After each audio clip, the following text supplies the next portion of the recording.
Bom dia, estamos aqui inaugurando o podcast Saperialdi e é uma alegria que eu possa contar com os nossos espectadores, com a nossa plateia virtual. E neste nosso podcast nós discutiremos, analisaremos, conversaremos com especialistas sobre áreas mais especificamente identificadas como áreas integrantes do grande grupo de ciências humanas e ciências humanas aplicadas. Trabalharemos fundamentalmente, conversando com vocês com muita alegria, aqui viemos e viremos sempre com este mesmo ânimo, sobre filosofia, sociologia, ciência política, essencialmente. E esse nosso nome do canal, Saperialdi, é importante que se esclareça desde o início, porque ele tem uma origem muito importante, não é? Para a filosofia e para o que dela, após isto, se sucedeu. Na verdade, Saperialdi, em latim, quer dizer ousa saber, não é? E este ousa saber, atribuído a um antigo poeta que foi contemporâneo de Júlio César, antes de Cristo, Horácio, ele, em um de seus versos, utilizou a expressão ousa saber. Mas ela se tornou uma expressão famosa ao tempo do Iluminismo, e notadamente do Iluminismo alemão, através de um filósofo mundialmente reconhecido como um dos grandes filósofos da história do pensamento humano, que foi Immanuel Kant. Immanuel Kant, ao tempo em que vivia, ele nasceu em 1724 e morreu em 1804, não é? O Immanuel Kant, no seu tempo, era comum alguns jornais, algumas revistas formularem perguntas para que filósofos e cientistas as respondessem. E um desses jornais, o Gazeta Mensal de Berlim, formulou a pergunta: o que é o esclarecimento? Was ist Aufklärung? Que significa, em alemão, o esclarecimento é o que, em nosso idioma, é visto, entendido e falado, utilizado como iluminismo. O iluminismo e o esclarecimento, para fins de filosofia, são a mesma coisa. E Kant adotou esta pergunta como uma missão sua e resolveu respondê-la. E, ao respondê-la, num livro conhecido como Resposta à Questão O que é o Esclarecimento, Immanuel Kant faz a sua compreensão do que seria o iluminismo, mencionando, enfim, que teríamos que sair de uma fase de minoridade racional para uma fase de maioridade racional. Mas não vamos falar hoje sobre Kant, evidentemente, estamos aqui com outro propósito. Nós, a partir daí, a partir desta resposta de Kant, onde encontramos esta recomendação dele, utilizando essa expressão da antiguidade, do poeta Horácio, ele também utiliza a expressão Saperialdi, ousa saber. E, com base nisso, nós fazemos uso, então, desta mesma locução para nominarmos, para darmos nome ao nosso podcast, que hoje, em seu programa piloto, se inaugura. E se inaugura com grande satisfação e felicidade, porque eu convidei um estimado amigo, colega professor da Universidade Federal de Pelotas, cientista político, professor Carlos Arthur Galo, que é um nome que, na UFPEL e fora dela, dispensa muitas apresentações, porque participa de diversos grupos de pesquisa nacionais e internacionais, e eu o conheço fundamentalmente, não apenas pelo que ele significa nas suas investigações, que eu tive a oportunidade de tomar conhecimento, mas pelo apreço que os seus alunos têm por ele. É um professor querido dos seus estudantes, é um cientista político profundamente vinculado à investigação séria, um homem de grande honestidade intelectual, o que faz com que eu me sinta grandemente valorizado por ter aqui, nesta manhã, o professor Carlos Arthur Galo, professor do Instituto de Ciência Política da UFPEL, da nossa Universidade Federal de Pelotas. Resumindo basicamente, o professor Carlos Arthur Galo, ele é doutor em Ciência Política pela Universidade Federal do Rio Grande do Sul, realizando um estágio doutoral junto à Faculdade de Ciências Políticas e Sociologia da Universidade Complutense de Madrid. E também é professor no Departamento de Sociologia e Política e no programa de pós-graduação em Ciência Política da UFPEL. Foi coordenador do programa de pós-graduação em Ciência Política entre 2019 e 2021 e presidente da Comissão Universitária da Verdade da UFPEL, e isso nos interessa muito hoje conversar um tanto com o professor Carlos Arthur. Então, professor, é com grande satisfação que eu recebo o amigo aqui e tenho certeza que nós todos aqui na mesa e aqueles que nos escutarem irão ter um proveito muito grande com as suas palavras, especialmente num tempo complicado que vivemos, né? Um tempo difícil, onde se vê uma ascensão muito nítida de forças vinculadas a uma direita extrema, não só no Brasil, mas no mundo, e que alguns estão dando exemplos mais claramente disto do que outros. Neste instante, precisamente, o presidente Trump e o presidente nosso, ex-presidente brasileiro, Jair Bolsonaro, numa espécie de irmandade estranha, né, estão aí a realizar atos que podem trazer prejuízos para ambos os países, inclusive. Então, professor, eu gostaria de ouvir o amigo um pouco sobre o que nós vamos enfrentar ou o que estamos enfrentando, e se podemos chamar isto de um protofascismo ou alguma proximidade até mesmo de um nazifascismo, não é?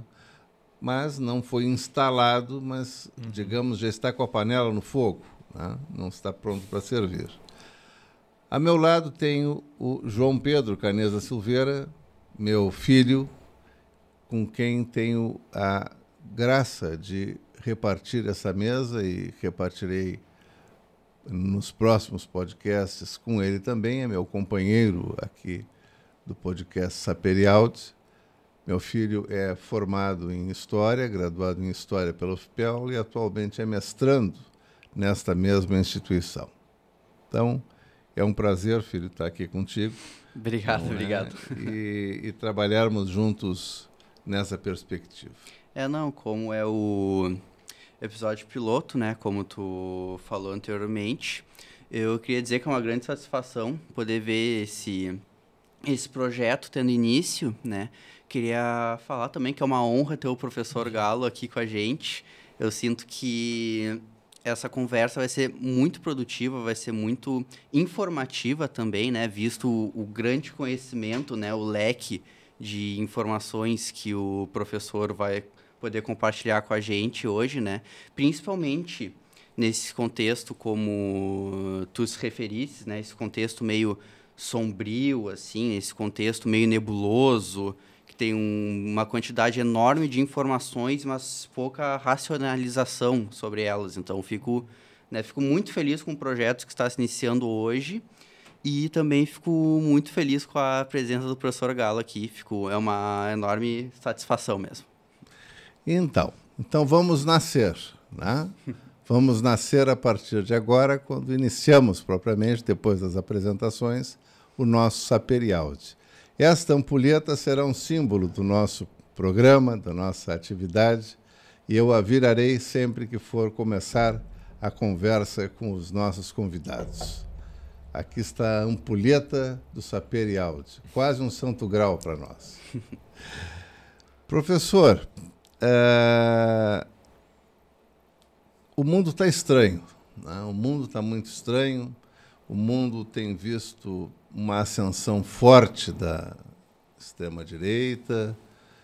A extrema-direita talvez não se deva, no mundo democrático, considerar como um adversário, porque ela sai do campo da democracia, não é um adversário democrático.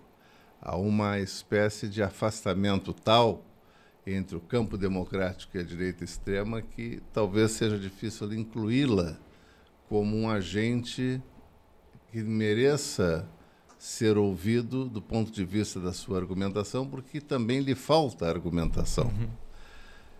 Como é que estão os nossos tempos, professor? Como é que a ciência política está vendo o mundo atualmente e o Brasil? Bom, primeiramente queria também manifestar a minha satisfação de estar aqui com vocês e, sobretudo, pensando nesse contexto de início, né, do podcast. Espero que seja o primeiro de muitos episódios e que esse piloto seja produtivo e seja informativo também para quem está nos ouvindo.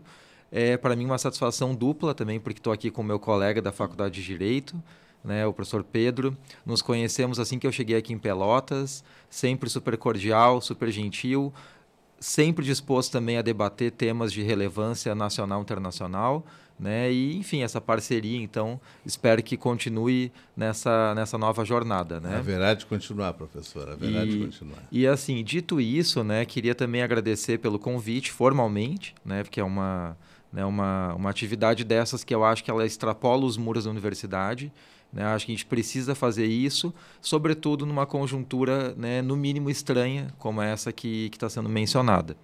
E, dito isso, né, pensando nas circunstâncias que a gente está vivendo hoje, né, o que a ciência política tem tentado dizer a respeito desses tempos que a gente está vivendo, que são tempos curiosos e estranhos ao mesmo tempo, por uma razão que chama atenção, né, por um lado, que é essa articulação de setores ou de uma extrema-direita, mas que, ao mesmo tempo, ela tem elementos que nos fazem pensar em algo mais longínquo no tempo, né? Porque, daí, tentando ser mais objetivo e claro, né, alguns colegas da história ou da ciência política têm chamado a atenção para o fato de que essa articulação e essa ascensão, né, digamos assim, de setores mais à direita do espectro político, ela tem algo de novo, mas ela também carrega consigo algo de velho, né? Ou seja, pensar nessa articulação das direitas atualmente é pensar em algo que é recente, mas que, ao mesmo tempo, dialoga e vale, né, e se vale de elementos que já estão no cenário político, pelo menos desde a modernidade e, sobretudo, desde o início do século XX, né? O Pedro perguntava, né, se isso já pode ser caracterizado como um proto-nazifascismo ou um proto-fascismo, né, o que a gente está assistindo. E algumas análises estão nos dizendo que sim, né? Por um lado, sim, mas a gente também tem que ter cuidado para não incorrer, né, às vezes, naquela lógica de algumas análises historiográficas, né, de que estamos vendo a repetição do passado, né? Não é uma mera repetição do passado, porque as circunstâncias históricas não são as mesmas, né? Nunca são as mesmas. Mas há uma reivindicação e uma renovação de algo passado que a gente está vendo acontecer no presente, né, com essas novas direitas, né? Alguns estudos têm chamado de novas direitas, de forma genérica, essa articulação. Mas o primeiro aspecto, eu acho que vale a pena a gente destacar, que a ciência política tem tentado demarcar, é que nem todos os governos ou governantes da direita atuais, eles são extrema-direita, né? E isso é um demarcador importante, porque a extrema-direita, ela é uma ruptura com as regras do jogo democrático, né? As forças da extrema-direita, elas são a negação da própria democracia. E elas são a negação de tudo aquilo que o liberalismo e os avanços também do socialismo nos últimos 200 anos nos trouxeram, né? Que é um ponto de convergência na defesa de alguns direitos básicos, na defesa de algumas regras do jogo básicas, e na defesa de alguns valores compartilhados enquanto coletividade humana, né? E a extrema-direita, ela vem justamente na contramão disso. Então, pensar que a direita está se reorganizando e chegando ao poder através das eleições não era para ser um sinal de alerta, mas pensar que a extrema-direita está chegando ao poder através das eleições é um sinal de alerta, né? Contraditoriamente falando, né? E então, pensando claramente, eu acho que, daí dialogando, né, com a lógica do saber e aude, né, a gente precisa ousar saber o que está acontecendo, né?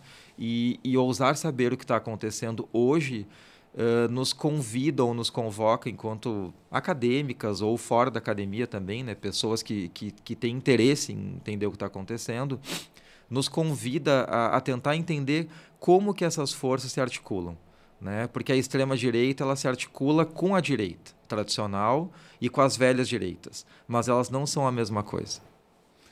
A nossa tradição caudilhista tem alguma participação na direita da América Latina? Bom, né, é uma ótima pergunta, né, para a gente começar a pensar, né? Essa lógica do caudilismo, ela pautou, né, a política latino-americana desde acho das primeiras décadas do século XX. Com a inserção do populismo nesse meio. E ela acabou, né, exatamente enveredando, né, para o que alguns colegas chamam de populismo, né? Que alguns dizem que existe o populismo de direita ou o populismo de esquerda, né?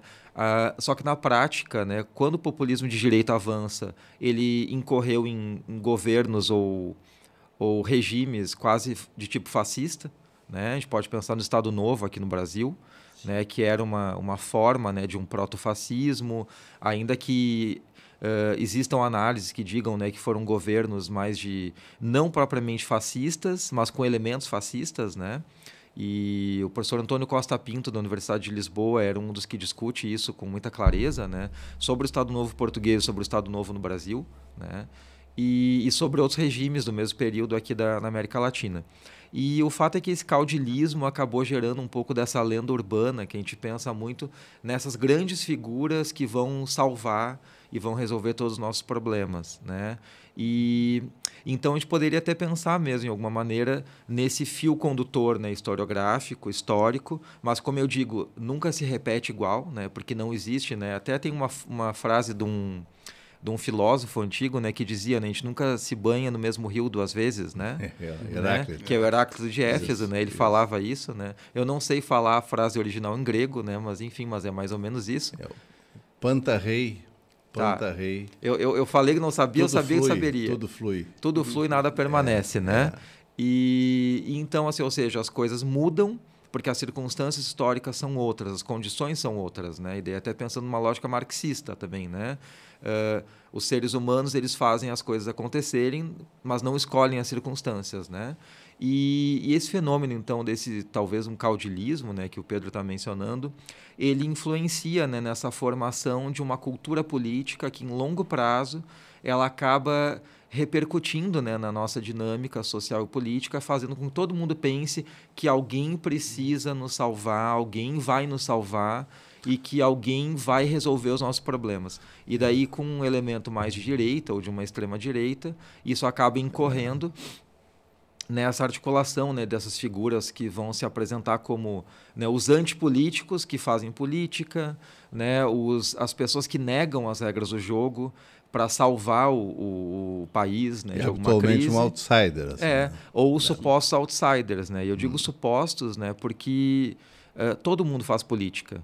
Né? E daí também é importante pensar sobre isso. A gente, né, por um excesso talvez de racionalização da modernidade, ficou acreditando por muito tempo que política só se faz nas instituições.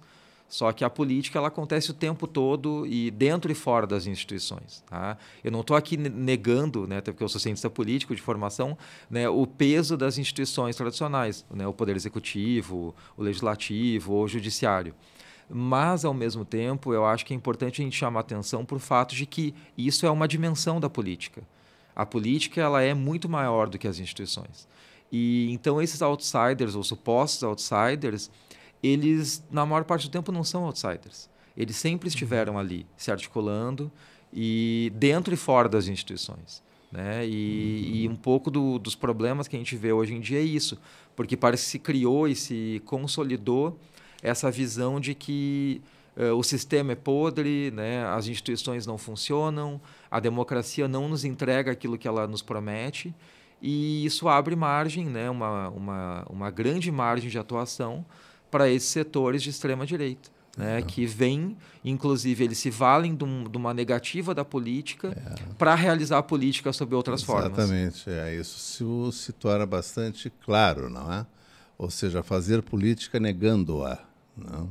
É uma das coisas muito presentes na narrativa das pessoas que vêm deste flanco, não é, político, negando a política e fazendo política.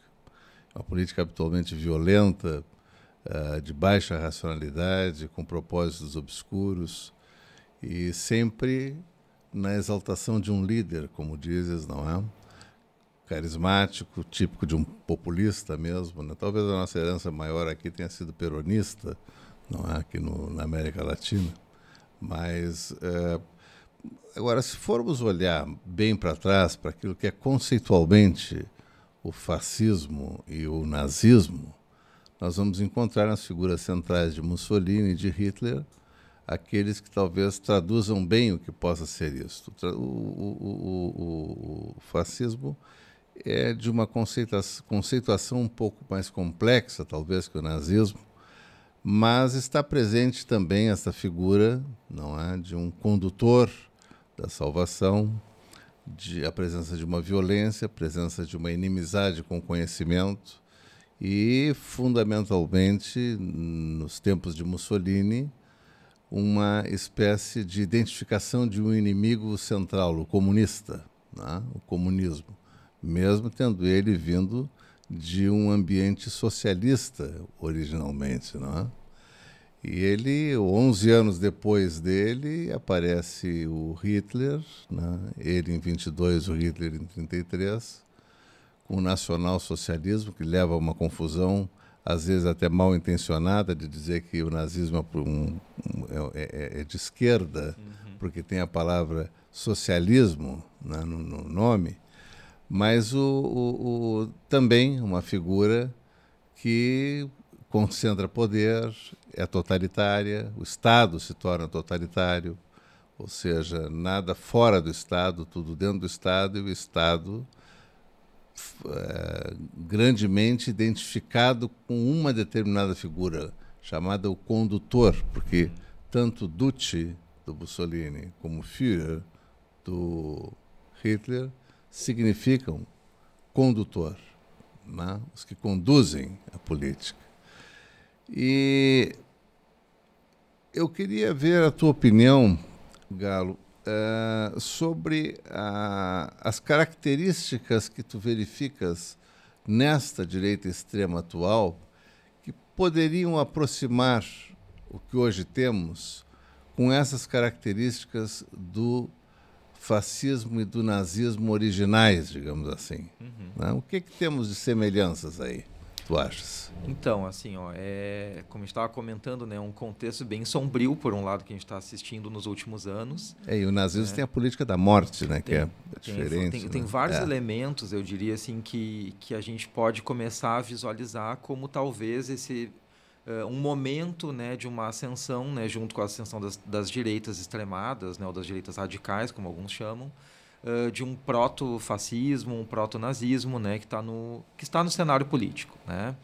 E tem alguns elementos que nos ajudam a caracterizar, né? Obviamente que o fascismo e o nazismo históricos, né, alguns autores falam sobre isso, ele obviamente é um produto daquele período entre guerras, né, da Primeira e Segunda Guerra Mundial.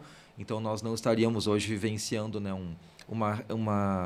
como é que eu diria, uma renovação ou uma mera repetição desse fenômeno histórico, mas a gente poderia hoje estar vendo a formação, né, de um neonazismo ou de um neofascismo, tá? Tem um colega meu que é professor na Federal Juiz de Fora, o nome dele é Odilon Caldeira Neto, tá? Ele é professor do Departamento de História e ele tem trabalhado já há algum tempo, né, com esses fenômenos, né, das ascensões das extremas direitas, né, a questão do fascismo dentro e fora do Brasil. Né? Ele também já realizou pesquisa sobre a Ação Integralista Brasileira, né, que era o nosso partido, né, de inspiração nazifascista da década de 30. E o Odilon Caldeira Neto, esse colega, ele coordena o Observatório das Extremas Direitas, tá? Que tem mapeado, né, não só no Brasil, mas em outros contextos, como é que extremas direitas se articulam com as velhas direitas e com as novas direitas em diferentes conjunturas.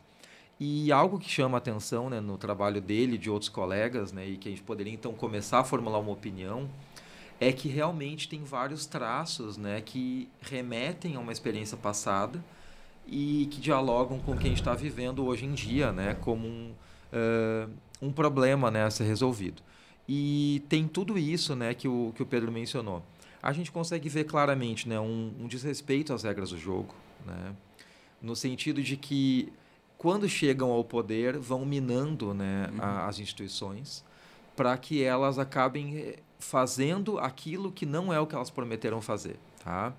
Que é isso inclusive tem toda uma literatura hoje da morte das democracias ou da crise das democracias, né, que tem chamado a atenção para isso, né? Ou seja, através de regras democráticas chega-se né, vão chegando ao poder pessoas e governos que rompem as regras do jogo em curto, médio e longo prazo.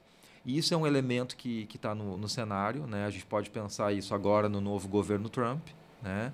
Que foi iniciado há poucos meses e tem dado vários sinais, né, de que está disposto a fazer uma ruptura muito mais radical que na gestão anterior, né? A gente pode lembrar, inclusive, daquela cena chocante, né, nas primeiras atividades, né, logo após a tomada do poder pelo Trump, pelo seu governo, né, o Elon Musk fazendo a saudação nazista, que, enfim, ele pode dizer que não era, né, mas depois foi replicada por outras figuras públicas, né, de destaque nacional e internacional dos Estados Unidos. E isso é sintomático, né, porque vem com outros comportamentos e com outros elementos que nos ajudam a pensar nisso que o Pedro estava mencionando. É uma postura antidemocrática, é uma postura antidireitos, é uma perseguição à ciência. E eu acho que a gente pode pensar em algo muito mais próximo de nós do que os Estados Unidos.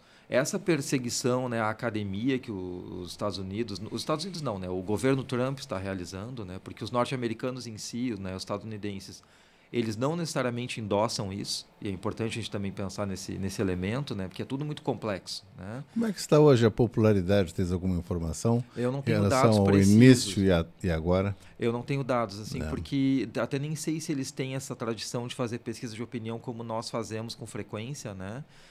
Mas, assim, em geral, o presidente Trump tem um certo prestígio com os setores, né, que elegeram ele. Né? E algo que chama a atenção é que ele, dessa vez, foi eleito com uma margem de votos maior. Não no colégio eleitoral, mas com uma margem de votos maior nos Estados Unidos. E lembremos que tanto Mussolini como Hitler não deram golpes de Estado. Não deram golpes de Estado Foi o tradicionais. rei italiano que concedeu a direção ao Duce, de poderes, né? amplos. E poderes amplos e o Hitler também. O Hitler recebeu do Hindenburg, né? Foi. Recebeu essa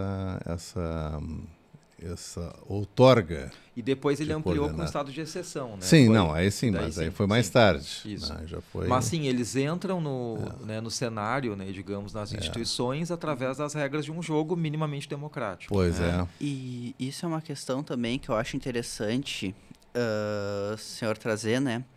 Que é a questão, como falaste do Elon Musk, que atualmente, como uma das diferenças que se tem com, por exemplo, no período nazista, fascista, do Hitler, do Mussolini, a questão de que as big techs, né, os super ricos bilionários americanos, atualmente eles possuem uma proximidade com a política, eles almejam ter um poder político, se aliando à figura do Trump, muito maior do que se tinha os ricos de outras épocas, né? Eles procuram, e eles têm um poder que seria o de disseminação com as redes sociais, e eu acho que essa questão de bilionários cada vez mais adentrarem no campo político, até então, né, um campo democrático, mas ainda assim possuindo, no caso, um poder de disseminação de políticas, de fake news muito grandes. Então, eu acredito que a entrada de big techs, deixando de ser apenas um poder monetário, né, para adentrar no campo político americano, eu acho que isso é uma coisa que é muito evidente hoje em dia na política interna americana e na política global também acaba a disseminação é tamanha, né, vendo esse mundo globalizado, mas eu acho interessante também citar essa questão do Elon Musk, do Mark Zuckerberg também com os algoritmos dentro da política americana. Sem dúvida, eu acho que esse é um outro elemento assim, que daí já é um demarcador de diferença mesmo para pensar nas circunstâncias atuais, né? A gente vive um contexto em que houve um avanço tecnológico muito grande num curto espaço de tempo. A internet ela, se aperfeiçoou muito em 15 anos, né? A gente não precisa nem ir tão longe assim. As big techs, né? E as redes sociais, né? E isso tudo converge para um dos grandes nós que nós temos hoje na política, dentro do Brasil e fora, né? No cenário internacional, que é como que se modera, né, essa suposta liberdade de expressão que nós conquistamos historicamente, a liberdade de expressão, né, e tem que ser preservada, né, porque eu acho que esse é um ponto nevrálgico. Garantir a liberdade de expressão é uma coisa, agora criar mecanismos de controle para a disseminação de fake news é outra coisa, né? E talvez isso nos ajude a entender por que alguns setores da mídia corporativa e desses oligopólios internacionais e com muito dinheiro estão tão interessados em agora adentrar alguns terrenos que antes eles ficavam mais que na margem, né?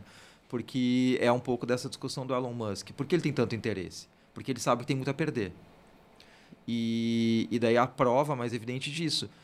Para a manutenção, né, da interferência, a democracia se torna irrelevante para alguns setores, né? E daí vem esse casamento, digamos assim, com a extrema-direita, né? E daí, só para não perder o fio da meada, né, que eu estava mencionando antes, que tinha uma coisa que eu acho que a gente tem que chamar atenção, que não é só nos Estados Unidos, né? A gente está vendo um laboratório, né, muito preocupante do que está sendo feito por extremas-direitas, ou um governo de direita alinhado com a extrema-direita, na Argentina, né? O caso do governo Milei é muito sintomático e eu acho que deveria servir como um alerta, né? Outros colegas já têm mencionado isso, como o próprio Odilon, que eu mencionei, e outros estudiosos da área das direitas, né? Inclusive está tendo um congresso nessa semana no Uruguai, né, que é Pensar as Direitas, né, o nome do evento. E tem vários colegas, o Ernesto Boroslavski, da Argentina, né, que é um estudioso do tema, esse colega que eu já mencionei, o professor Rodrigo Pato, que é da Federal de Minas Gerais, que é um historiador, e entre outros nomes, né, a Cláudia Viscardi, de Juiz de Fora, né, a Tatiana Maia, da UERJ, são colegas que estão lá nesse evento. E algo que chama atenção e que deveria soar como um alerta para nós é que 2026 está aí, né? E o que está sendo feito pelo presidente Milei é muito grave, né? A perseguição sistemática à academia, a perseguição sistemática às acadêmicas e aos acadêmicos em geral. E, dialogando com o tema que eu trabalho há muitos anos, esses governantes de direita, né, e as extremas direitas estão pautando toda uma luta contra as políticas de memória, né? Ou seja, a memória virou também um campo de disputa, e é um campo de disputa que ele tem se aprofundado e tem sido muito grave assim, os retrocessos em vários contextos. Não é à toa que o governo Milei ele nega ou relativiza a ditadura no país. Não é à toa que o governo Milei tem perseguido acadêmicas e acadêmicos e instituições de pesquisa sobre o tema das políticas de memória. E tem feito, né, ainda que de uma maneira às vezes indireta, mas tem feito uma luta sistemática contra, né, as associações como as mães e as avós da Praça de Maio, né? Um esvaziamento da pauta, né? E a gente viu isso de uma maneira sutil e às vezes não tão sutil com o governo Bolsonaro no Brasil, né? A ministra Damares Alves fez uma luta, uma cruzada quase religiosa, como ela costumava dizer, contra as medidas de reparação às vítimas da ditadura no Brasil, né? A Comissão da Anistia e a Comissão Especial sobre Mortes a Partidos Políticos. Antes de te perguntar sobre a questão da Comissão da Verdade, a Comissão Universitária da Verdade que presidiste, Galo, eu queria saber de ti, porque eu vi recentemente um documentário, Apocalipse nos Trópicos, não sei se chegaste a assistir ou não, que é um documentário voltado a esclarecer o auxílio enorme do neopentecostalismo, né, à direita extrema, né? Este casamento de um modelo militar de conduta, que o Brizola até alertou no passado. Quando o militarismo se unir à religião, nós teremos um adversário dificílimo, não? Então, nesse documentário da Petra Costa, né, mais um, ela é uma diretora que eu estou achando excelente para retratar certos períodos do Brasil, e este é recentíssimo. Ela mostra a trajetória deste ensandecimento coletivo, quase à maneira de um transe, pela condução de líderes religiosos, e apresenta a figura de um central, mas há vários, que é a do Malafaia, né? Que hipnotiza multidões e cria realmente uma espécie de hipnose geral, onde as pessoas têm a razão suprimida e têm motivações de atuação que nem elas próprias sabem esclarecer, não? É preciso torcer para a direita extrema, é preciso gritar mito, mas se perguntares o porquê que ele é um mito, o porquê que tu o segues, a pessoa não sabe dizer. Porque ele também não apresenta ideias em momento nenhum, ele apresenta ameaças, ele identifica inimigos, ele diz que as crianças devem apontar arminhas com as mãos, coisas assim que nos horrorizam um tanto. Nós que, em tese, temos a impressão de que preservamos um tanto a nossa racionalidade, se não intacta, pelo menos com alguma ordem. A ordem da razão parece que some, desaparece dessas pessoas que agem coletivamente em estado de transe. Como é que a ciência política está vendo a ascensão desse neopentecostalismo, né? Porque nós temos os Estados Unidos formados por uma grande influência das religiões mais tradicionais lá, batista, metodista, os mormons, etc. Não é? Nós, enfim, desde as 3 grandes religiões abrâmicas, monoteístas, o judaísmo, o cristianismo e o islamismo em sequência, nós temos visto algumas derivações. Mas agora chegamos a um tempo, pelo menos aqui perto de nós, do que eu chamaria de igreja-empresa, né? Funciona a maneira de uma empresa privada, com um patrão, né? E os obreiros quase como empregados. Só que com a diferença pior ainda do capitalismo mais feroz, é que o patrão não paga nada, ele recebe dos empregados, que são seus obreiros, como os chamam, né? Então, como é que a ciência política vê esse casamento perigoso entre um militarismo que está por detrás sempre da direita extremada e este neopentecostalismo que se aproximou desta forma de ser da direita extrema?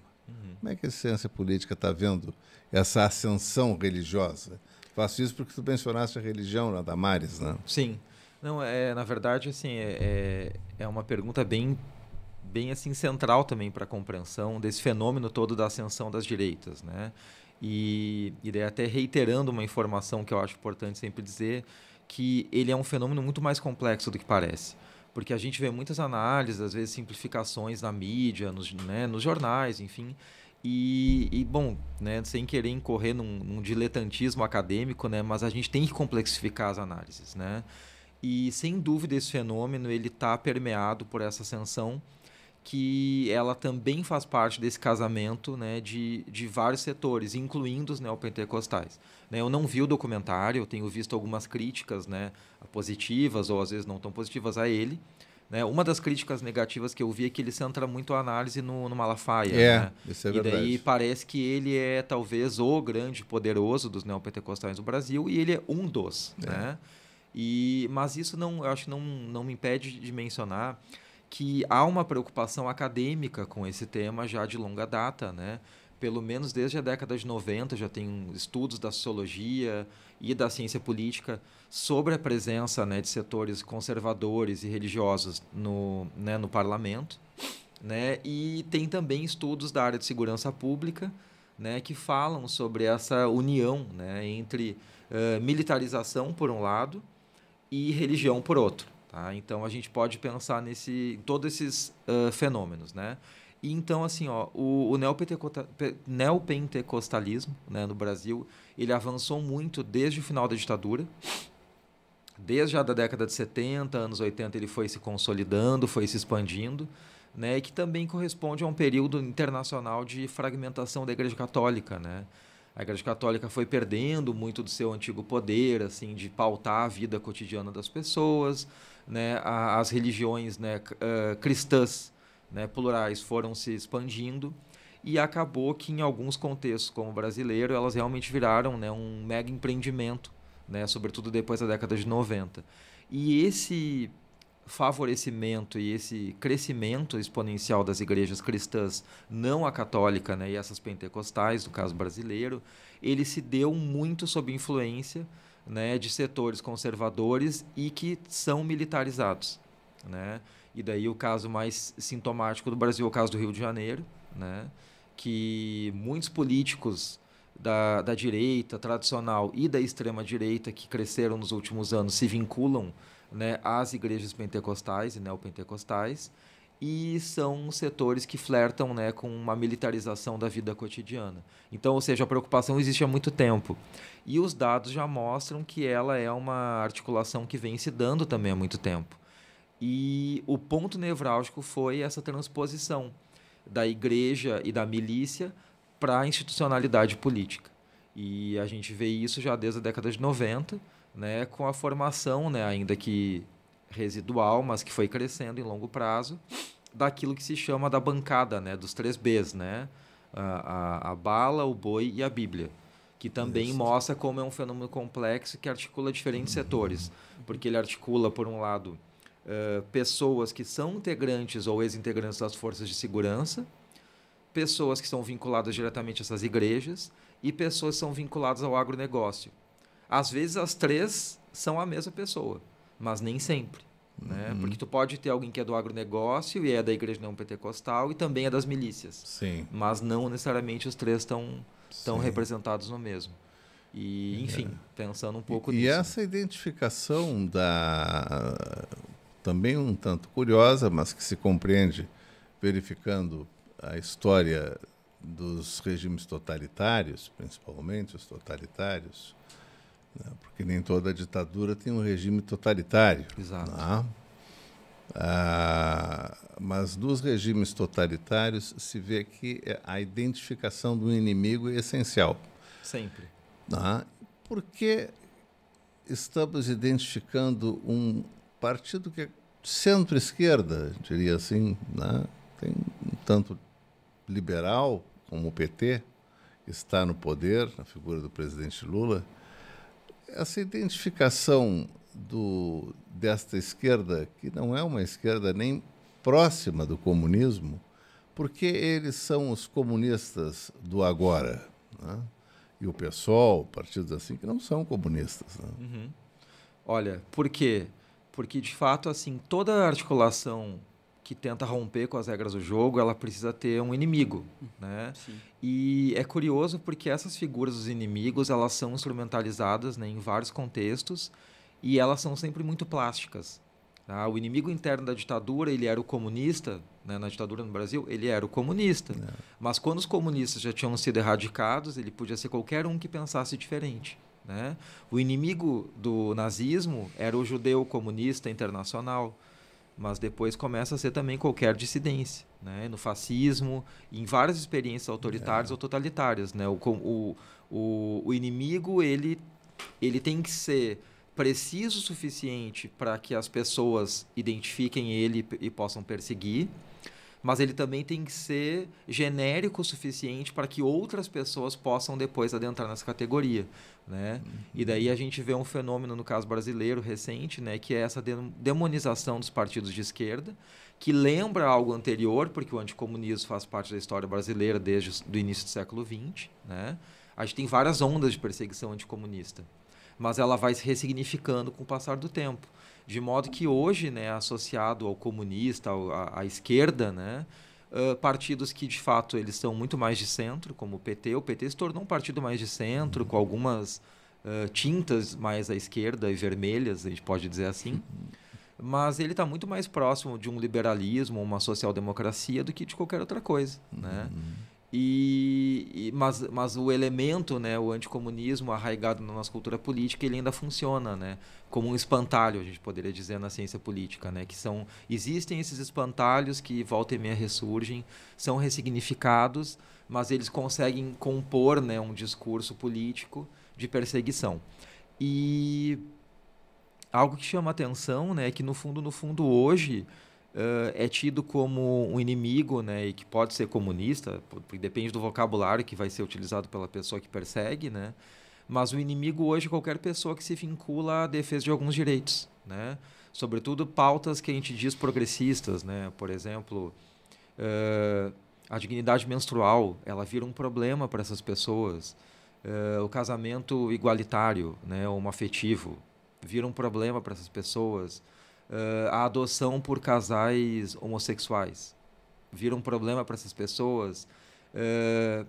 Igualdade de gênero, o que mais que vira um problema?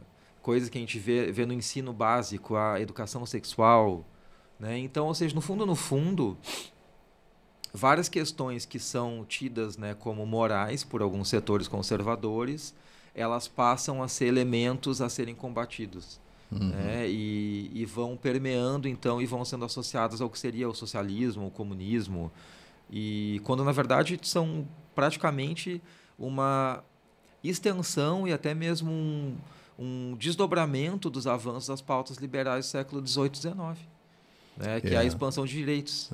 Sim.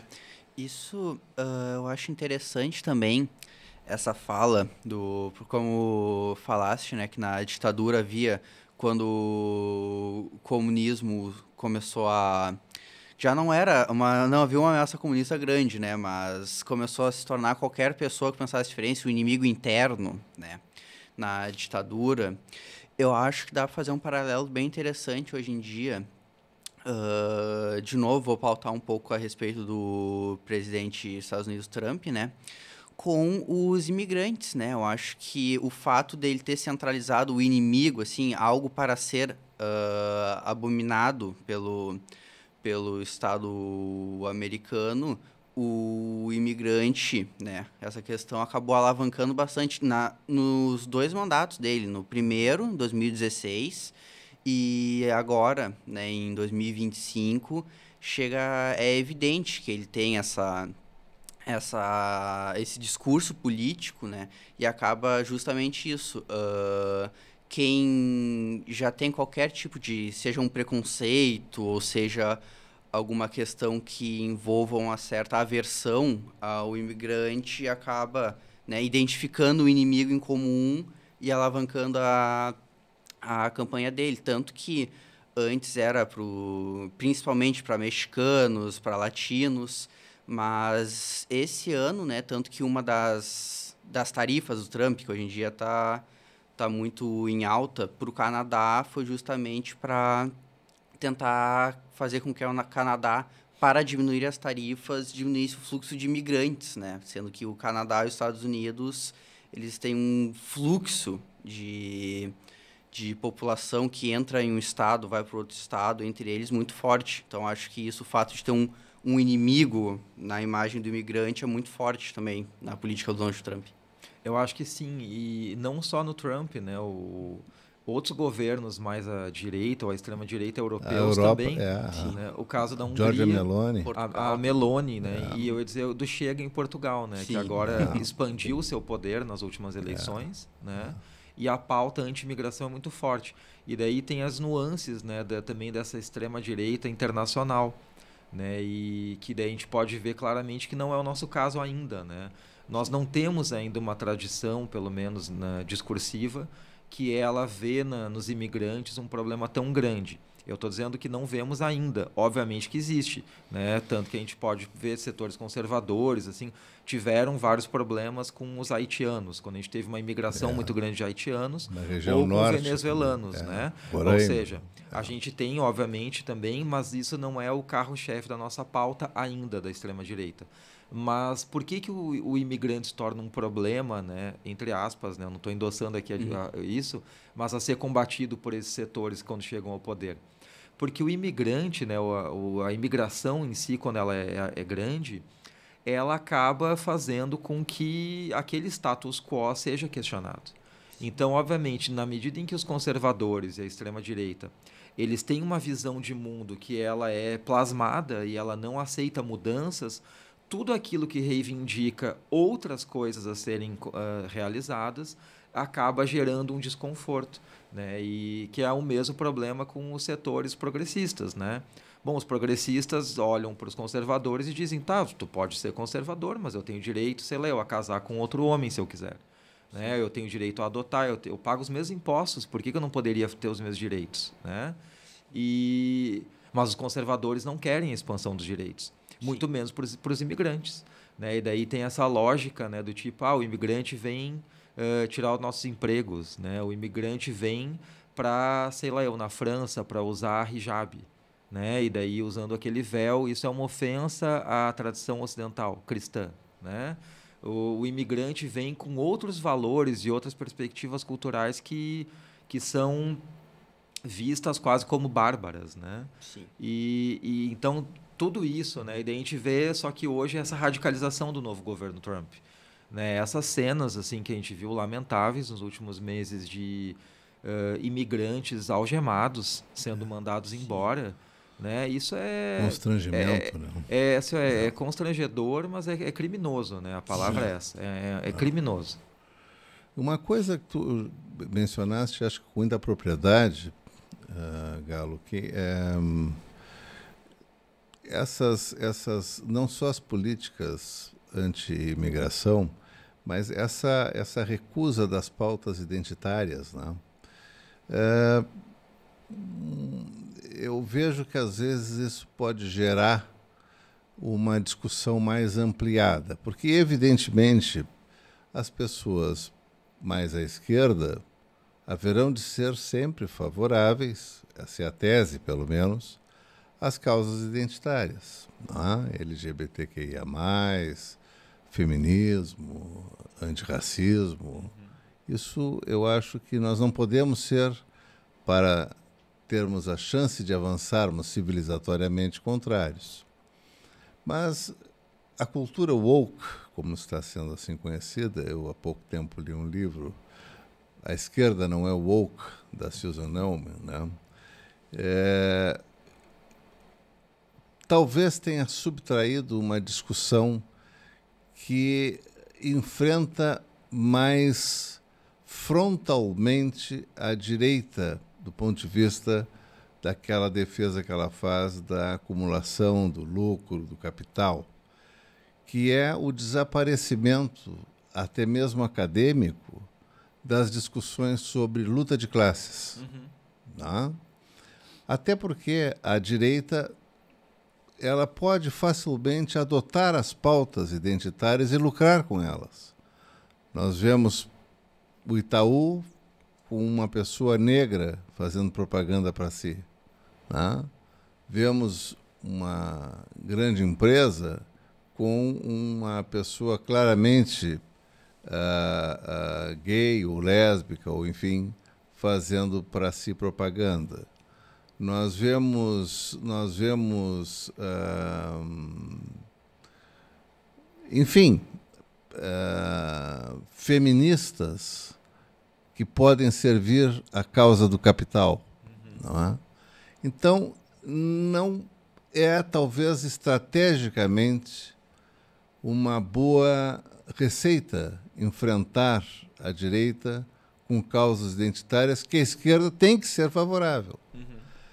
Mas o desaparecimento, eu não preciso ser marxista para isso, mas evidentemente que há uma conexão muito grande com o marxismo, o desaparecimento, ou o fenecimento, ou o desmaio, se é um desmaio ou é uma morte, mas não se vê mais com frequência a discussão sobre luta de classes, que aí sim o capital não transige.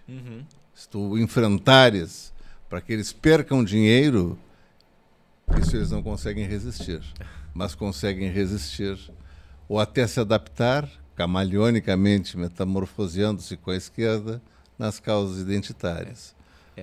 Não, assim, é interessante ouvir essa tua fala, porque hoje se fala muito disso da cultura woke, né? E se fala muito também das pautas identitárias, né? Alguns colegas, assim, que estudam, né, a questão das pautas LGBT+, né? Não só no Brasil, até tem questionado um pouco o uso desse termo de pauta identitária, assim, porque virou meio que um jargão um pouco, digamos assim, ruim, né? Negativo. Se agregou um valor assim negativo quando se usa o termo, né? Porque virou também parte desse espantalho instrumentalizado pelas extremas direitas, né? As pautas identitárias vão destruir a família, vão destruir a sociedade, não sei o quê.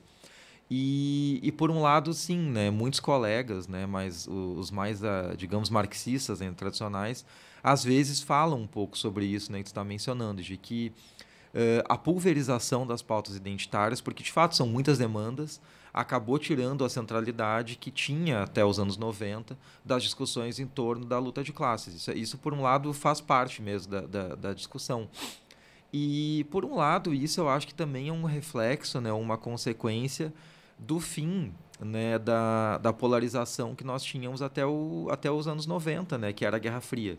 Né, o fim da Guerra Fria ele torna, né, o cenário internacional, né, alguns estudiosos falam, né, num cenário que era bipolar, né, num cenário multipolar, né, onde o centro ele acaba sendo disputado por várias potências, ainda que hegemonicamente os Estados Unidos ainda tem um bipolar poder flexível, como falava o meu professor Aldir Garcia Chile, de Direito Internacional. É uma boa expressão, né? Tipo, eu falei do multipolar porque tem o professor Paulo Vicentini, né? Que foi um dos que pautou muito a discussão disso, que é da área da política internacional, né, na URGS e no Brasil, né? Uma referência. Mas assim, o cenário mudou.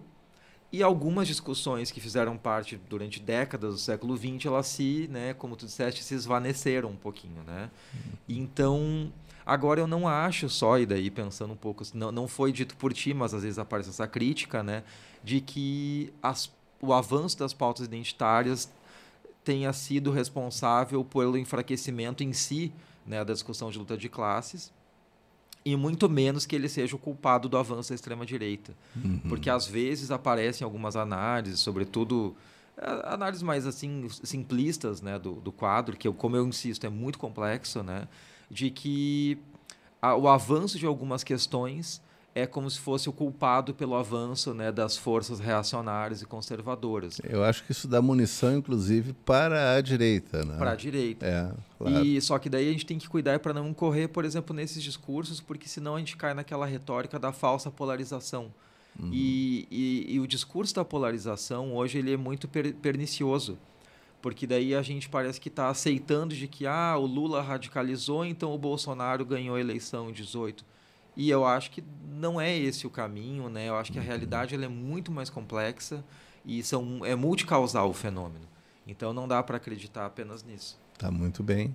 Uma coisa que eu queria te perguntar, e achei ótima a tua resposta, porque isso é uma coisa muito polêmica hoje em dia, e de certa forma, nós não nos damos conta de que é um pouco autofágica essa discussão. Não é? A esquerda devorando a esquerda por um pouco de saudosismo, né? Daquilo que era a discussão dos anos 90, da Guerra Fria até os anos 90, e que depois passou para um outro âmbito. Mas é claro que fazer com que isso implique em culpas é muito complicado, porque tu também vais fazer com que várias vulnerabilidades de pessoas não tenham defesa se não houver o discurso e a prática que possam tutelá-las. Né? Então, achei muito bom o teu esclarecimento. Eu queria te perguntar, meu querido amigo, meu professor, convidado para o plano piloto aqui do nosso podcast. Tu participaste como presidente da Comissão Universitária da Verdade. Como é que foi isso? O que foi isso? Qual foi a pretensão disto? Como é que foi, Galo? Bom, a Comissão Universitária da Verdade aqui da UFPEL, né, ela foi criada em abril de 2024, né, ela está vigente ainda. Eu, no momento, não sou mais o presidente, né, eu presidi os trabalhos no primeiro ano e agora, no segundo ano, ficou de presidenta da comissão a Natasha Castelli, que é uma técnica administrativa aqui da UFPEL, que tem trajetória de pesquisa no tema também das políticas de memória, questão da ditadura. E a comissão ela foi criada pela gestão anterior, né, que era da professora Isabela Andrade, né, que foi nossa reitora até dezembro, se não me engano, de 2024, como um desdobramento de uma comissão anterior, tá? Que era uma comissão que foi criada depois de muito tempo para se posicionar sobre homenagens que a universidade tinha conferido a integrantes ou pessoas vinculadas à ditadura no Brasil. Tá? Havia uma demanda do Ministério Público, mas havia também uma demanda já interna há muito tempo para criar algum tipo de medida nesse sentido. Em 2023 teve essa comissão, que foi uma comissão especial que durou 90 dias, se não me engano, e que recomendou, eu fiz parte dela também, foi presidida por mim, e essa primeira comissão recomendou ao Conselho Superior Universitário, né, 2 medidas. A primeira delas era a revogação de honoris causa que tinham sido conferidos a integrantes da ditadura, no caso, né, o presidente ditador Médici e o ministro Jarbas Passarinho, né, nossas instâncias superiores... Que assinou o AI-5, né? E que assinou o AI-5, né? As nossas instâncias superiores elas acabaram, né, aprovando, né, a revogação desses títulos no ano passado. E a outra recomendação que nós fizemos à época era de que a universidade desconhecia o que aconteceu com ela durante a ditadura. E que nós não tínhamos dados, não tinha nada sistematizado sobre o tema, salvo uma ou outra pesquisa, mas que daí eram pesquisas de pós-graduandos. Não que isso seja um problema, eu digo, mas porque, ou seja, a instituição não tinha feito nada no sentido de resgatar essa memória. E foi assim que foi criada a Comissão Universitária da Verdade, né? E, em linhas gerais, né, a nossa meta da comissão é conseguir, né, até o ano que vem, que é 2026, apresentar para a comunidade acadêmica e para a comunidade externa também, porque, afinal, a universidade não existe no vazio, né, conseguir constituir ou reconstituir parte do que aconteceu entre os anos 60 e 80. Né, ter uma lista definitiva de colegas, né, professoras, professores e técnicos que foram perseguidos e expurgados pela ditadura, ter uma lista, ainda que parcial, de estudantes que sofreram atos de exceção. Né? A gente tem dados parciais já que indicam de perseguição de estudantes e docentes. Né? Um deles foi o Aldir Chilé, né, que foi mencionado pelo Pedro agora há pouco, professor de Direito. O Aldir Chilé, né? Ele foi salvo por um professor conservador, mas um professor com boa integridade moral. Era um conservador. O professor Alvacir Colares era um homem beato, muito vinculado à igreja, e o Chilé havia sido convidado para paraninfar uma turma no Teatro Guarani, e o Alvacir foi à casa do Chilé e disse: Aldir, se tu fizeres o teu discurso amanhã, tu sais preso do Guarani. Porque dele se esperava, evidentemente, um discurso crítico pela pessoa que era. E ele, então, evitou a sua prisão dessa forma, mas nunca mais aceitou ser paraninfo. Né? A minha turma mesmo de formatura foi uma que quis convidá-lo e ele disse que não aceitava. Declinou do convite. Declinou do convite. Né? Nós tivemos o professor Apio Cláudio Lima Antunes, professor de Direito Internacional, que foi também expurgado e depois foi anistiado. E o que mais, eu acho, sofreu, porque esse não voltou mais e acabou falecendo, foi o professor Ugolino Flacker, que era professor de Direito Penal. Né? Mas, e eu não sei se chegaram a fazer alguma investigação e se há alguma coisa nesse sentido. A nossa universidade nasce no ano do AI-5, né, em 69. Se houve, digamos assim, a necessidade de mostrar confiança no criador da UFPEL, professor, por exemplo, Delfim Mendes Silveira, se era um homem que tinha relações, né, com o militarismo ou não houve exatamente isto. Né? Ele tinha a sua competência pessoal, era um professor também da minha área de filosofia. Não é? Mas é curioso porque foi um decreto 750 de 8 de agosto de 69, portanto, 3 meses antes do AI-5, que foi fundada a UFPEL. O AI-5 é de dezembro de 69. 68. 68. Isso. Já foi na vigência. Já foi na vigência do AI-5. Já isso. foi na vigência, exato. Isso. Exatamente, dezembro de 68 o AI-5, né? E em agosto de 69 abrolha a UFPEL. este abrolhar, este florescer, este surgir institucional da UFPEL teve, digamos assim, um beneplácito militar? A Comissão da Verdade chegou a investigar isto? Só para fechar o raciocínio anterior, daí eu respondo essa dúvida, né? Então, assim, ó, um dos objetivos da comissão é ter esse mapeamento de quem foi atingido, né? E fazendo parte dessa nossa meta, acaba vindo à tona, então, quem eram as pessoas, né, que da instituição acabaram colaborando com a ditadura, né? E uma das figuras, assim, que já tem alguns elementos, assim, pelo menos para poder caracterizar como algum tipo de colaboração, é a figura do nosso primeiro reitor, né, que é o Delfim Mendes Silveira, né, que ele, eu diria que assim, mas isso, claro, isso é uma leitura minha por enquanto, né, que ele pode não ter sido aberta e diretamente, né, alguém como tu mencionaste, militarista, mas é óbvio que ele tinha alguma vinculação com pessoas, né, da ditadura, tanto que ele foi nomeado o primeiro reitor, né? Ele foi o primeiro reitor, é um reitor pro tempore, que se chama, né? Porque ele não tem eleição, não tem nada. Não foi nomeado, né? Não foi eleito. Ele foi nomeado, né, para fazer essa condução dos trabalhos iniciais da instituição. Acabou depois sendo reconduzido ao cargo e ficou, né, por mais um período. E, obviamente, ele tinha uma vinculação direta ou indireta com pessoas da ditadura. Um reitor biônico. É, um reitor biônico, a gente poderia usar o termo assim, pejorativamente.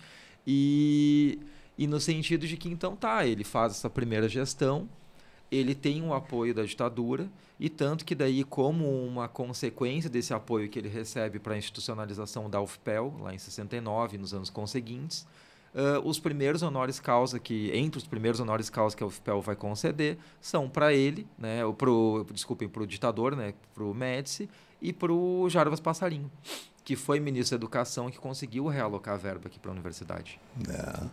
Eu, para tu teres uma ideia, eu fui procurador-geral da UFPEL na administração do professor Amilcar Gigante, de 89 a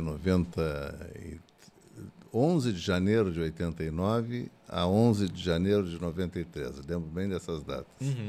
Já estávamos redemocratizados, já tinha chegado o governo civil, mas eu fui investigado, não é? Pelo serviço secreto não era mais DOPS, né? Mas a PS2, eu acho, foi que investigou o meu passado, que era um passado estudantil, eu era muito novo ainda, vinculado ao Centro Acadêmico Ferreira Viana, e passou. Mas o professor Amilcar Gigante, o reitor anterior a ele, jantou com um general aqui em Pelotas e pediu, dizendo que se ele assumisse a universidade ia ficar comunista, pedindo para que ele fizesse algo para impedir a posse do Amilcar Gigante. Temerosos de alguma coisa nesse sentido, criamos uma célebre, uma espécie de um slogan da eleição do Gigante, que é reitor eleito tem que ser nomeado, né? Isso ecoava pela universidade. Ele conseguiu ser designado reitor, mas o risco era muito grande, embora eu tenha certeza que o professor Amilcar nunca tenha sabido deste jantar, não é, do reitor anterior, falecido já, o Rui Brasil Barbedo Antunes, não é? Jantado com um general aqui de Pelotas, para que alguma providência fosse tomada para que não houvesse uma comunização da UFPEL. Sim. E o professor Amilcar, eu acho que nunca soube disso. Eu soube disso muito recentemente, por obra, provavelmente, daquilo que foi localizado pela Comissão da Verdade ou por alguma pesquisa acadêmica. Me chegou às mãos os documentos que eu tenho comigo. Né? Essa estratégia assim, de fazer essa, como é que se diz, retroativamente analisar a vida pregressa das pessoas, né? Isso se manteve por muito tempo, mesmo depois do fim da ditadura, né? Que é um dos legados da ditadura que a gente pode pensar em médio e longo prazo, né? Isto, não sei, meu filho, se tu tens algum questionamento, nós estamos aproximando aqui do final. Não, pois é, já está fechando 1 hora aproximadamente, né? Que era a nossa meta para esse episódio piloto. Para fechar sobre o assunto, né, eu acredito que por ser uma instituição que foi fundada, né, durante o período da ditadura, há de se imaginar, né, que por mais que, independente da parcialidade de um indivíduo, como, por exemplo, o reitor da instituição, no caso a UFPEL, se ele fosse contra a ditadura, se ele apoiasse os militares, eu acho que também seria muita ingenuidade, como, por exemplo, imaginar que nenhum, por ser uma instituição federal, não ter apoiado a ditadura. Então, acho que é de extrema importância, né, esse grupo que se mantém, mas que tu foi presidente por muito tempo, eu acho fundamental para se reconhecer os nomes, saber quais que tiveram o título honoris causa em função, né, da ditadura, por serem militares ou por afins, né, referentes à ditadura militar. Então, acho que é fundamental ter esse tipo de reconciliação com o passado, né? Até essa questão de primeiro descobrir-se, né? Primeiro entender quais foram as origens de determinados cargos, de determinados títulos, né?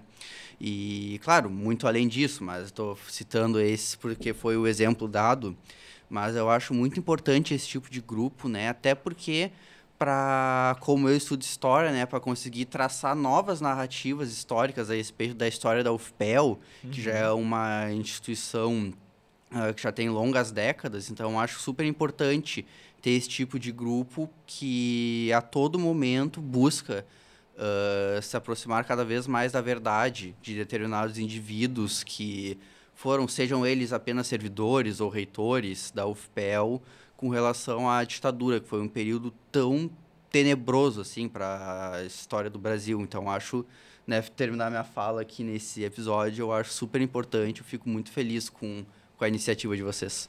Nossa, não, eu acho que é bem isso, obrigado assim, pelo reconhecimento do trabalho da comissão, que é um trabalho difícil, porque a gente tem mexido, né, em vários arquivos que estão, às vezes, custodiados em condições não muito ideais, né? Não, e com pessoas que estão vivas e são parentes, é difícil. Também é um contexto que algumas pessoas, tipo, né, não vão querer colaborar conosco. Lógico. Né? Mas, assim, o trabalho é esse, né? Justamente, não é como alguns dizem, reescrever o passado. Não, mas eu digo, é recompor o passado, porque é trazer à tona aquilo que não foi sequer conhecido, né? E que está aí há décadas, né, escondido, digamos assim, e preencher essa lacuna na história da instituição, que é a nossa própria história, né? Eu digo porque, e sem querer parecer agora populista eu dizendo isso, né? Mas, a história da instituição, ela é a história de todos nós, né? Da sociedade. Né? E eu falei isso até na URGS, quando teve a Comissão da Verdade da URGS, foi criada em dezembro do ano passado, e eu fui representando a nossa comissão, e eu disse, olha, toda a sociedade gaúcha merece saber o que aconteceu. Né? E é isso. Com a expectativa, óbvio, de que não se repita algo semelhante. Né? Então, que é o nosso objetivo maior. Claro. Tá certo.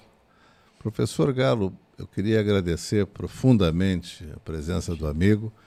Trouxe informações muito importantes. Tenho certeza que o público que nos ouvirá será muito bem servido com os seus conhecimentos, com a sua didática explanatória e para mim, até comovidamente digo isto, vejo que não errei em 1 milímetro ao convidar-te para ser o primeiro a vir aqui para essa série de podcasts que haverão de vir no futuro, sempre na intenção de esclarecer melhor algumas coisas vinculadas a certas especialidades na área das ciências humanas. E ao nosso ouvinte, eu pediria que clicasse, fazer aquela coisa própria daqueles que dirigem canais do YouTube, clicassem no sininho, se inscrevessem, né, primeiro, clicassem no sininho para receber notificações sobre novas atividades aqui do canal, Saperiaudi, não é? Do professor Pedro Moacir, para que então possamos ir no futuro, quem sabe, constituindo uma comunidade maior, com esclarecimentos mais alargados de coisas importantes para a formação da consciência do indivíduo, que são todos nós, somos todos pessoas que precisam entender o mundo e entender-se no mundo. Porque entender o mundo e entender-se no mundo é uma das formas de evitar que a desrazão nos domine, que a violência nos pegue desprevenido e que a ignorância nos faça reféns daquilo que, por detrás dela, pode trazer prejuízos incalculáveis às nossas vidas. Professor Carlos Arthur Galo, hoje nosso convidado, professor cientista político da Universidade Federal de Pelotas, Instituto de Ciência Política, foi aquele que nos brindou com a sua presença, com o seu conhecimento e com a sua amizade. Nos encontramos em breve. Muito obrigado. Tchau.